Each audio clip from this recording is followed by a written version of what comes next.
दोस्तों नमस्कार, एक बार फिर से आप लोगों का मेरे YouTube चैनल पर स्वागत है। दोस्तों आज मैं आप लोगों को श्रम विभाग में जो मेरे पिछले वाले वीडियो में बताया हूँ उसमें जो चीज़ें छूट गई हैं उन योजनाओं के बारे में मैं बताने जा रहा हूँ। तो दोस्तों चलिए शुरू करते हैं। तो दोस्तों इसमें इसके आगे है कौशल विकास, तकनीकी उन्नयन। दोस्तों इसकी जो है पात्रता है, यदि पंजीकृत श्रमिक स्वयं प्रशिक्षण प्राप्त करना चाहता है तो आपका आयु जो है 18 से 35 वर्ष के मध्य ही रहना चाहिए। मतलब 18 वर्ष से कम भी ना हो और 35 वर्ष से ज़्यादा भी ना हो। और इसमें आश्रितों के संबंध में उनकी पत्नी की कोई आयु सीमा नियत नहीं है। वह चाहे जिस आयु की हैं वो प्रशिक्षित हो सकती हैं। और अविवाहित पुत्री की कोई अधिकतम आयु सीमा नियमित नहीं है। और आश्रित पुत्र की अधिकतम आयु 21 वर्ष मानी गई है। तो इसकी यह सब चीज़ें पात्रता है दोस्तों। और मैं इसमें आप लोगों को बता दूं कि इसमें क्या क्या अभिलेख लगेंगे। तो दोस्तों इसमें पंजीयन प्रमाण पत्र, जो आप पंजीकृत जब करवाएंगे तो वो वाला सर्टिफिकेट आपका लगेगा।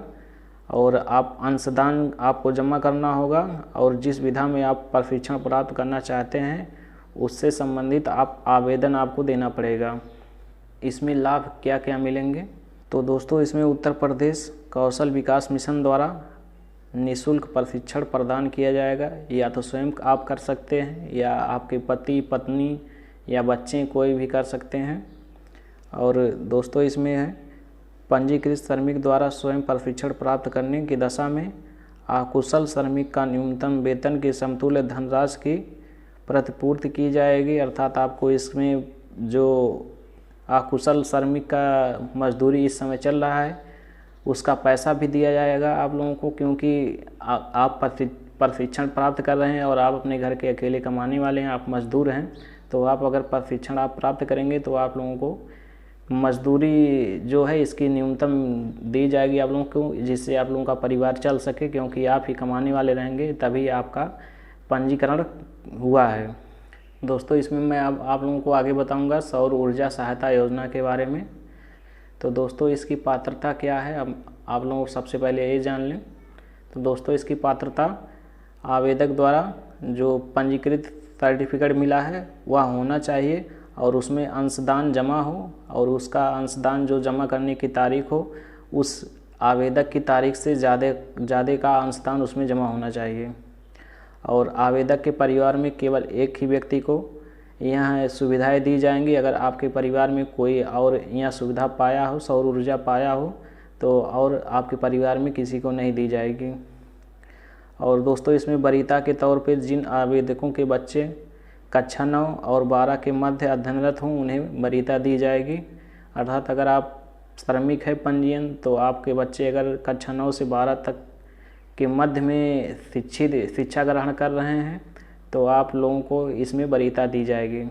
तो दोस्तों अब मैं आप लोगों को बता दूं इसमें आवश्यक अभिलेख जो कागजात लगेंगे वह कौन कौन से कागज़ लगेंगे। तो इसमें दोस्तों सबसे पहले जो आपका पंजीयन प्रमाण पत्र है वह लगेगा। और अंशदान आपका जमा होना चाहिए। और आपके घर बिजली ना हो इसका आपको एक प्रमाण देना पड़ेगा। और 250 रुपये अतिरिक्त अंशदान आपको जमा करना पड़ेगा, जो कि ऑनलाइन के माध्यम से जमा की जाएगी इसी पोर्टल से।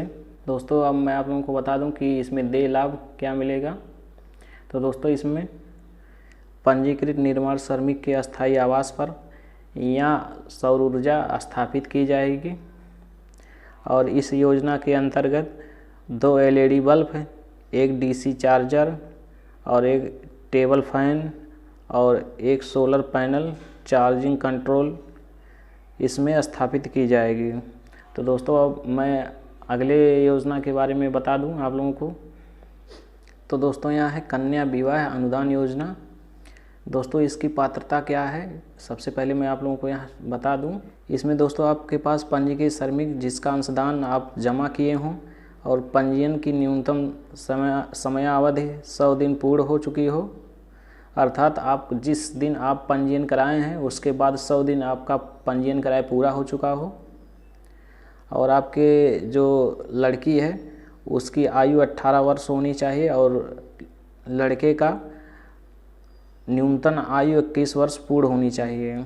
और दोस्तों, महिला पंजीकृत श्रमिक के स्वयं के विवाह के प्रकरण में यह सब चीज़ें मान्य होंगी, या जो महिला है वह श्रमिक है या उसके परिवार का कोई श्रमिक है, इन सभी कंडीशन में यह चीज़ें मान्य होंगी।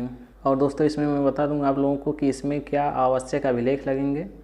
तो दोस्तों, इसमें पंजीयन प्रमाण पत्र और अंशदान जो आप जमा किए हैं, और विवाह का प्रमाणित निमंत्रण पत्र अर्थात जो न्योता जिसको देहात में लोग बोलते हैं, निमंत्रण पत्र वह लगेगा। और कन्या एवं वर का आयु प्रमाण पत्र, इसमें आप हाई स्कूल का अंक पत्र, मार्कशीट जो होता है वो भी लगा सकते हैं, और जन्म प्रमाण पत्र भी लगा सकते हैं।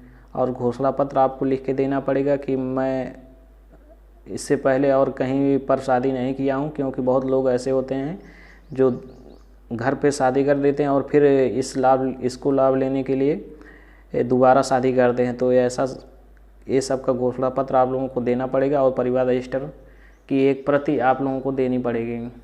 तो दोस्तों, ये सब चीज़ें आप लोगों को देनी पड़ेगी। और इससे आप लोगों को क्या लाभ मिलेगा मैं यहाँ आपको बता दूँ। तो दोस्तों, इसमें आप लोगों को अविवाहित पुत्री या स्वयं की वो हो तो उसके स्वजातीय मतलब अपने जाति में विवाह करने पर 55,000 रुपये प्रति पुत्री के दर से यहाँ पैसा मिलेगा। और अगर वह लड़की दूसरे किसी जाति में शादी करती है तो उसको 61,000 रुपये अनुदान राशि दी जाएगी। अर्थात अगर अपनी जाति में शादी करती है तो उसको 55,000, और अगर दूसरे जाति में शादी करती है तो उसको 61,000 रुपये की अनुदान धनराशि दी जाएगी। इसके साथ ही दोस्तों, वर वधू प्रत्येक की पोशाक के लिए मतलब उसके कपड़े के लिए 5,000 रुपये उसको अतिरिक्त दी जाएगी। तो यह चीज़ें आप लोग समझ गए होंगे। इससे आप लोगों को कोई भी डाउट हो तो आप मेरे कमेंट बॉक्स में मुझसे पूछ सकते हैं। और अभी तक आपने मेरे चैनल को सब्सक्राइब नहीं किया है तो मेरे चैनल को सब्सक्राइब करें, लाइक करें, शेयर करें। दोस्तों, मिलते हैं अपने अगले वीडियो में कुछ और जानकारी के साथ। तब तक के लिए नमस्कार।